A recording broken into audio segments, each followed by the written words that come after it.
विद्यार्थी मित्रांनो, नीड आणि डेअर तुम्हाला सुद्धा अवघड वाटतं का? म्हणजे इंग्रजीमध्ये नीड आणि डेअर कुठे वापरायचं हे कळत नाही. माझ्या ऑनलाईन क्लासमध्ये सुद्धा अनेक विद्यार्थ्यांना नीड आणि डेअर हा जो टॉपिक आहे तो काही वेळा अवघड वाटायला लागतो. कारण नीड आणि डेअर हे सेमी मॉडेल्स आहेत. सेमी मॉडेल्स म्हणजे ते मॉडेलसारखे सुद्धा काम करतात आणि ते मेन वर्बसारखे सुद्धा काम करतात. हा लेक्चर सुरू करण्यापूर्वी तुम्हाला मी एक आवाहन करतोय का हा व्हिडिओ पूर्ण बघा. कारण जर तुम्ही यूट्यूबवर गेलात आणि नीड अँड डेअर सर्च केलात तर तुम्हाला सगळे हिंदी चॅनल दिसतील. मराठी चॅनलवर जे इंग्रजी शिकवत आहेत असे खूप कमी व्हिडिओज हा प्रयत्न करतायत. आणि जे काही चांगले यूट्यूबर आहेत जे इंग्रजी शिकवत आहेत ते चॅनलसुद्धा काही बंद झालेत, काही शेवटच्या टप्प्यात आहेत. तर मला वाटते तुम्ही सपोर्ट करणं गरजेचं आहे कुठल्याही मराठी चॅनलला, जेणेकरून आपलं जे मराठी चॅनल आहे हे हिंदी चॅनलच्या स्पर्धेमध्ये राहील. कारण हिंदी स्टुडंट्स मराठी चॅनल बघणार नाही, पण मराठी विद्यार्थी मात्र हिंदी चॅनल्स बघतात कारण हिंदी आपल्याला समजते. पण बऱ्याच वेळा हिंदी समजणं अवघड जातं. म्हणजे आपली मातृभाषा मराठी आहे, थेट मराठीतून जे कनेक्ट होतात ते तुम्ही हिंदीतून होऊ शकत नाही. बरोबर? आवश्यकता थी, आवश्यकता है असं म्हणणं आपण बोलत नाही, आपण नेहमी म्हणतो गरज आहे. बरोबर? सो आय होप या आव्हानाला तुम्ही प्रतिसाद द्याल. आणि जर सबस्क्राईब केलं नसेल आपल्या चॅनल तर सबस्क्राईब करून जरूर ठेवा. सो बघा, आपण 2 पार्टमध्ये हा विषय बघतोय. विषय खूप मोठा आहे. सो पहिल्यांदा आपण ॲज अ मॉडेल म्हणजे नीड आणि डेअर ह्या दोघांना ॲज अ मॉडेल कसं कसं वापरायचं, कोणत्या सिच्युएशन्समध्ये वापरायचं ते बघूया. सो नीडचा अर्थ काय? तर नीडचा अर्थ आहे गरज. सो जेव्हा कधी आपण गरज, आवश्यकता म्हणतो, आवश्यकता म्हणजे नेसेसिटी किंवा रिक्वायरमेंट, एखाद्या गोष्टीची गरज आहे असं तुम्हाला दाखवायचं असेल तुम्ही नीड शब्दाचा वापर करू शकता. आणि डेअर म्हणजे काय? तर हिंमत, धाडस. बरोबर? एखादी गोष्टीची तुम्ही हिंमत करताय, धाडस दाखवताय, ज्याला आपण करेज म्हणतो, त्याच्यासाठी तुम्ही डेअर वापरता. आता नीड आणि डेअर हे मूळचे व्हर्ब सुद्धा आहेत.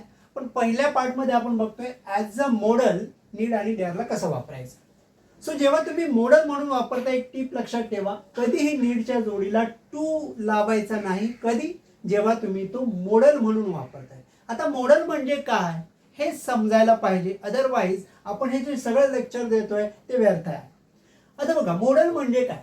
तर मॉडेल हा एक ऑक्झिलरी वर्बचाच प्रकार आहे. जसं इज, एम, आर, वाज, वर, डू, डज, डीड आपण म्हणतो त्या पद्धतीने आपण कॅन, कुड, मे, माइट, मस्ट, विल, शाल ह्या शब्दांचा वापर करतो आणि हे सगळे इंग्लिशमध्ये मॉडेल्स आहेत. आता मी त्याच्यातलं उदाहरण म्हणून एक कॅन हा मॉडेल घेतलाय. सो जसं जसं आपण कॅन वापरू शकतो तसे तसे आपण नीड आणि डेअर वापरू शकतो. जसं इकडे मॉडेलचा, कॅनचा उपयोग करू शकतो, अर्थ डिफरंट पण जो उपयोग आहे, जी स्ट्रक्चर आहे ती सेम आहे. जसं आता बघा, I can learn English, Marathi अर्थ काय? मी इंग्रजी शिकू शकतो. आता मॉडेलचा एक नियम काय की कॅनच्या पुढे जे तुम्ही व्हर्ब वापरताय ते नेहमी पहिल्या रूपात असतं. बरोबर? मग आता तुम्ही म्हणणार आय कॅन लर्न इंग्लिश, ह्या कॅनच्या ऐवजी जर मी इथे नीड वापरला तर चालेल का? I need learn English. तर आता एक गोष्ट लक्षात ठेवा, मॉडेल म्हणून नीड किंवा डेअर कधीही होकारार्थी वाक्यात वापरता येत नाही. म्हणजे जरी तुम्ही आय कॅन लर्न इंग्लिश म्हटलं तरी तुम्हाला आय नीड लर्न इंग्लिश असं इंग्लिश कधीही बोलता येत नाही. मी थोडक्यात काय, आय नीड गो स्कूल असं बोलता येणार नाही. I need swim in the lake असं बोलता येणार नाही. तुम्हाला होकारार्थी बोलता येणार नाही. मग तुम्ही म्हणणार सर मग होकारार्थी बोलायचं कसं असतं? होकारार्थी बोलायचं असेल तर तुम्हाला नीडला व्हर्बमध्ये कन्वर्ट करावं लागेल आणि व्हर्बमध्ये कन्वर्ट करण्यासाठी तुम्हाला टूचा वापर करावा लागेल. म्हणजे थोडक्यात आय नीड लर्न इंग्लिश बोलता येत नाही, पण I need to learn English बोलता येतं. लक्षात आलं? हा बेसिक फरक. मॉडेल म्हणून तुम्हाला म्हणजे नीड एकटाच तुम्हाला वापरता येत नाही होकारार्थी वाक्यामध्ये. सो ही एक गोष्ट तुमच्या लक्षात आली. आता बघा इकडे आपल्याला माहिती आहे आपण प्रश्न विचारताना मॉडेल्सला बाहेर काढतो. Can I learn English, me English शिकू शकतो का? बरोबर? आता इथे मला इंग्रजी शिकण्याची गरज आहे का? गरज आहे का हा प्रश्न विचारण्यासाठी जसं इकडे कॅन बाहेर काढलाय आपण इकडे नीड बाहेर काढू शकतो. आणि हे वाक्य 100% ग्रॅमॅटिकली बरोबर आहे. म्हणजे काय? जर तुम्हाला एखाद्या गोष्टीची गरज आहे का असं बोलायचं असेल तुम्ही निडाय, निडशी, निडही असं काही म्हणू शकता. त्यांना जायची गरज आहे का? नीड दे गो. लक्षात आलं? तू इथे बसायची गरज आहे का? Need you sit here. So कुठल्याही प्रश्नाची ही गरज आहे का असं म्हणताना तुम्हाला असं बोलता येतं. अर्थात हा एकमेव पर्याय आहे का? नाही. ॲज अ व्हर्ब जेव्हा तुम्ही वापरता तुम्हाला तेव्हाही बोलता येईल. पण आता आपण फक्त मॉडल म्हणून वापर बघतोय. सो मॉडल म्हणून तुम्हाला प्रश्नार्थक वाक्यामध्ये नीड एकटा वापरता येतो. आता तुम्ही म्हणसा तुम्ही डेअर शिकवत नाही. जसं नीड वापरता येतं तसंच डेअर. म्हणजे थोडक्यात काय, आय डेअर लर्न इंग्लिश असं इंग्लिश बोलता येणार नाही. मग तुम्हाला I dare to learn English. Need I learn इंग्लिशच्या सारखंच तुम्ही इथे डेअर शब्दाचा वापर करू शकता. Dare I learn English. Dare I learn म्हणजे मी इंग्लिश शिकण्याची हिंमत दाखवू शकतो, हिंमत करू शकतो. सो हिंमतवाला सेन्स तुम्ही नीडच्या ऐवजी, नीड म्हणजे गरज, आवश्यकता आहे का मला इंग्रजी शिकण्याची, आणि डेअर म्हणजे मी हिंमत दाखवू शकतो का. आता इथे आपण मॉडेलला नॉट सुद्धा लावतो. I cannot learn English. मी इंग्रजी शिकू शकत नाही. मग तुम्ही नीडला सुद्धा नॉट लावू शकता. I need not learn English. मला इंग्रजी शिकायची गरज नाही. I need not learn English. मला इंग्रजी शिकण्याची गरज नाही आहे. थोडक्यात इथे जसं मॉडेलला नॉट लावतो आपण कॅनॉट, तसं नीड नॉट किंवा डेअर नॉट आपण म्हणू शकतो. थोडक्यात तुमच्या लक्षात आलं असेल की नीड किंवा डेअर मॉडेल म्हणून फक्त दोन ठिकाणी वापर करता येतो. एक प्रश्नार्थक वाक्यामध्ये तुम्ही फक्त नीड वापरू शकता, आणि नॉट बोलायचं असेल तर तुम्ही नीड नॉट डायरेक्टली बोलू शकता. नीडला डायरेक्टली नॉट लावू शकता. सो या दोन वाक्यांमध्ये तुम्हाला मॉडेल म्हणून वापर करता येतो. आता हे जे काही शिकलोय ते आपण प्रत्यक्ष रचनांमध्ये बघूया. तुला डॉक्टरकडे जायची गरज नाही. तुला म्हणजे यू, बरोबर की नाही? You need not. बरोबर. आपण डायरेक्टली नीडला नॉट लावू शकतो, जसं आपण कॅनॉटला लावलंय. You need not. येस, बरोबर. काय, कसली गरज नाही आहे जाण्याची. So you need not go. कुठे? To doctor. सोपं आहे की नाही? आणि हेच वाक्य तुम्हाला दुसऱ्या स्टाईलने पण बोलता येतं. यू डोंट नीड, पण आपण ते दुसऱ्या पार्टमध्ये बघणार आहोत. जेव्हा ॲज अ व्हर्ब आपण वापर करणार आहोत तो खूप मोठा भाग आहे. तिला बसची वाट बघायची गरज नाही. सो तिला म्हणजे काय? शी. आणि गरज नाही म्हणजे need not. She need not. पण आपल्याला काय होतं ना, बऱ्याच वेळा नॅचरली आपल्याला वाटतं नीड नॉट टू. मॉडेल म्हणून जर घेतलंय तर टू वापरायचा नाही. नियम लक्षात ठेवा. शी नीड नॉट काय? वेट. वाट बघायची गरज नाही. कसली? फॉर बस. मला ड्रेस बदलायची गरज आहे का? आता हा प्रश्न आहे, आणि प्रश्नामध्ये सुद्धा तुम्हाला नीडला बाहेर काढता येतं. जसं की नीड आय, याचा अर्थ मला गरज आहे का? Need I. कसली गरज? चेंज, बदलण्याची ना. Need I change the dress. Sorry, need I change the dress. तिला इथे काम करायची गरज आहे का? पुन्हा इथे प्रश्न आहे. सो नीड शी. नीड शी. आता नीड आहे नाहीये कारण इथे तिला आहे. सो नीड शी. कसली गरज नाहीये किंवा कसली गरज आहे? Need she work. काम करायची गरज.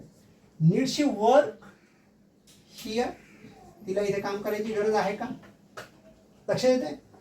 विद्यार्थ्यांना आयडी कार्ड आणायची गरज नाही. सो हे स्टुडंट्स आहे, आणि गरज नाहीये सांगण्यासाठी तुम्ही काय म्हणू शकता? Need not.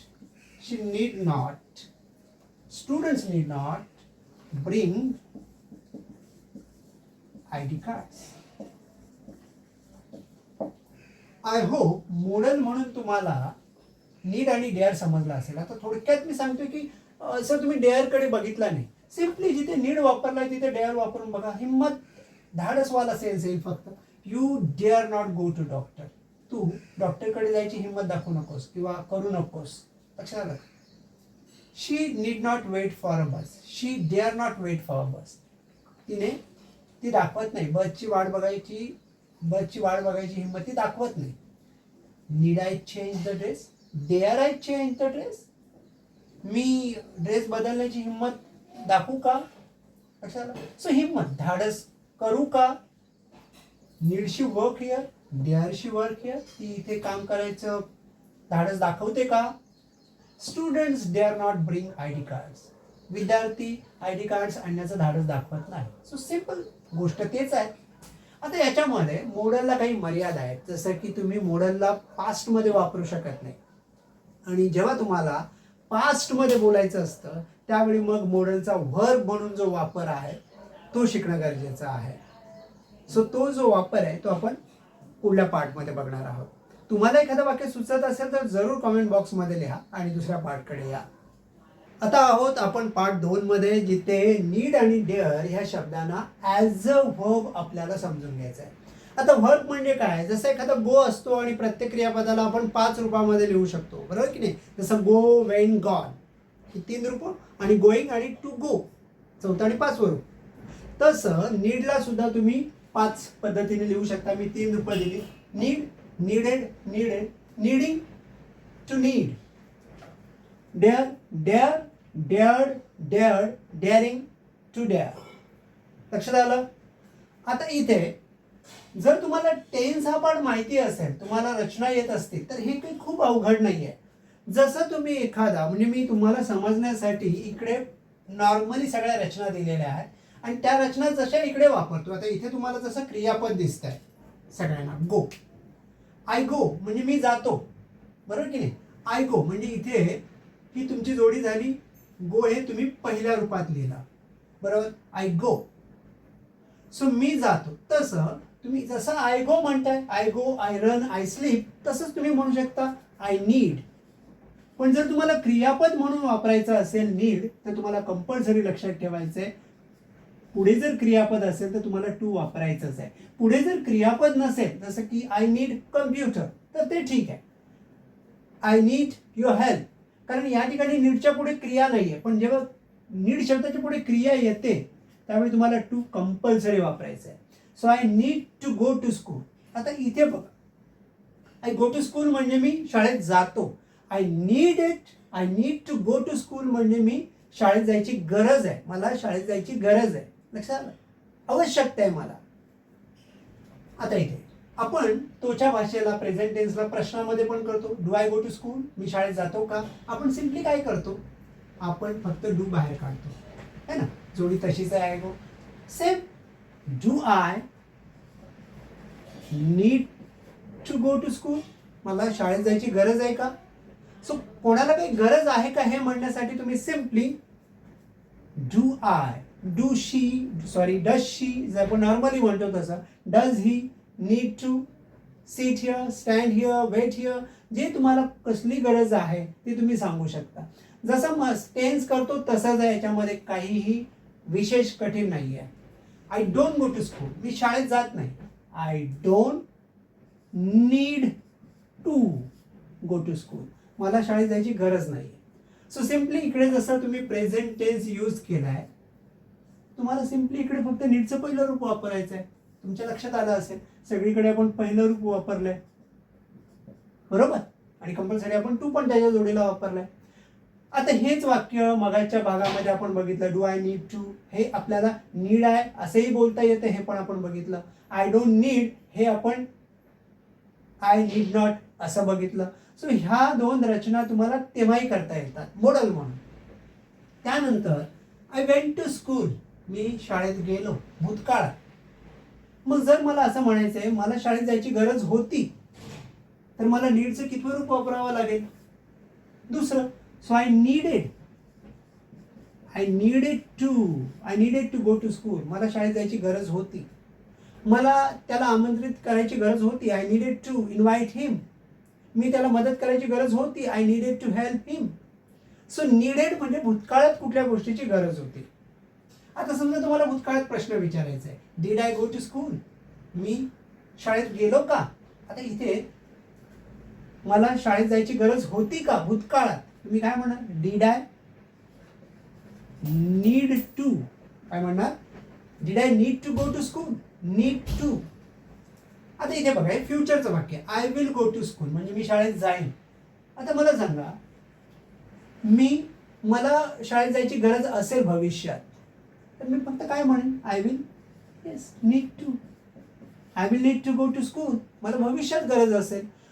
गोष्टी त्याच राहतात, फक्त बदल जो आहे ना, ह्या दोन रचना लक्षात ठेवा. इथे तुम्हाला दोन ऑप्शन्स नेहमी मिळतात, जसं मॉडेलमध्ये. बाकी कुठेही तुम्हाला नॉर्मली नीड टूचा वापर करता येईल. आय हॅव अ कार, आता हे जे 3 वाक्य आहेत पुढची, हे ॲज अ मॉडेल आहे. का? कारण ऑलरेडी हॅव हे क्रियापद ह्या वाक्यात आहे, आय हॅव अ कार.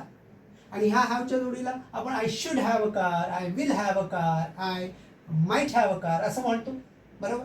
तसं तुम्ही इथे नीडला टाकू शकता, I need have a car, माझ्याकडे कार असण्याची गरज आहे, I need have a car. I may have lock the door, yes present participle आहे, प्रेझेंट टेन्स आहे, परफेक्ट टेन्स. त्याच्यामध्ये आपण हॅवच्या जोडीला जसं may have lock the door, मी दरवाजा लॉक केला असेल कदाचित, तुम्ही इथे सेम वाक्य मेच्या ऐवजी नीड टाकू शकता.